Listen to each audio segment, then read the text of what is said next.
guys, welcome to Multiverse. Today we are going to take a look at Red X.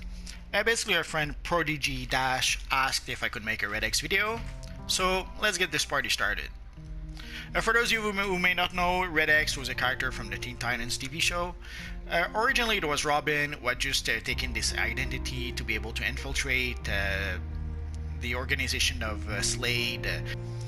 Somehow they did not call the character Deathstroke in the TV show. I guess they felt it was too violent for a kid TV show, and the Teen Titans TV show was very kid friendly at the time. Although it grew darker in future seasons, the first season was let's say it was aimed at a fairly young audience. So at first, Red X was a fake identity created by Robin to infiltrate the organization of Slade. But later on, it became its own character. Basically, they introduced a new Red X later on in the show.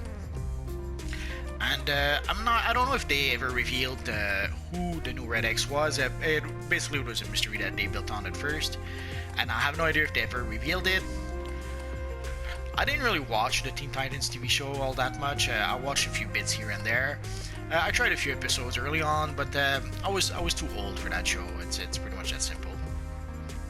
So here to recreate our friend Red X, I used Death's Head, the X emblem, obviously. Any slimline chest piece or pants would do the trick. For the boots, I went with the nuclear boots. For the gloves, I went with the shock jock gloves. Not exactly what I would want to use, but sadly we don't have a really nice pair of slimline gloves that we can use. That's a really nice tight pair of gloves. A lot of the gloves we have are a bit bulky. I guess the same with the belt. You can see the belt is a little thick, let's say. For the belt, I'm using the square buckle belt, and the cape is the tattered cape. So this is fairly close to the look that the character had in the TV show.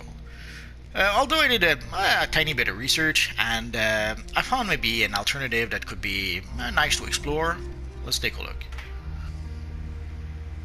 And when I did a quick search online, there's a version that was pretty neat looking, and that was fairly easy to reproduce. I'm still using the Death's Head. I toyed with the idea of using the skeleton headpiece, or the skull headpiece, I forget. Here I'm using the tattered cloak of corruption, as opposed to just the tattered cloak. For the chest piece, the gloves, I think that's it. I'm using the Argus chest piece and gloves. They worked real well to reproduce a nice Red X character, and also it gives us the X emblem, which is offset to the left of the character. For the belt, I'm using the Checkmate belt. It looked suitable enough compared to that look. I'm still using the retro pants and the nuclear boots.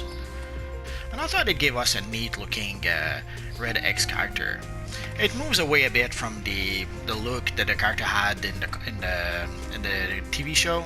And the TV show, it was obviously a slimline set of gear, a slimline suit that the character had. But also, sadly, ideally to be able to reproduce a nicer version of the character, I would need a different body type. Sadly, when I make these videos, I don't change the body type of my character. So hopefully, you get an idea of what the look looks like, and you can extrapolate what it will look like on the smaller body size.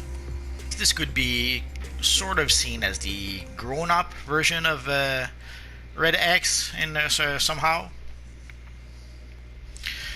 Sadly, until DC Universe Online gives us the option to be able to have multiple body types, like maybe be able to save different body types to some armories, sadly I'm going to be stuck using this body type for now.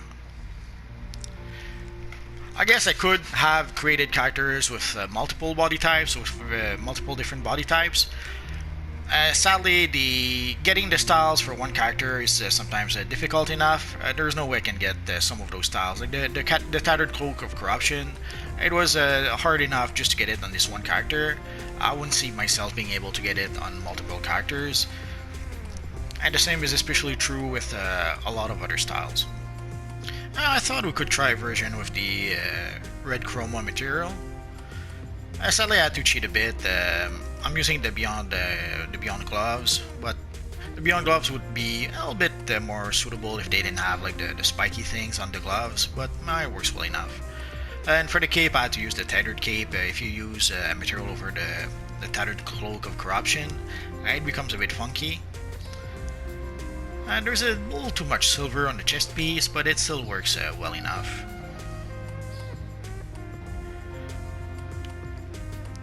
For the boots, I had to replace the boots with the Stalwart Defender boots.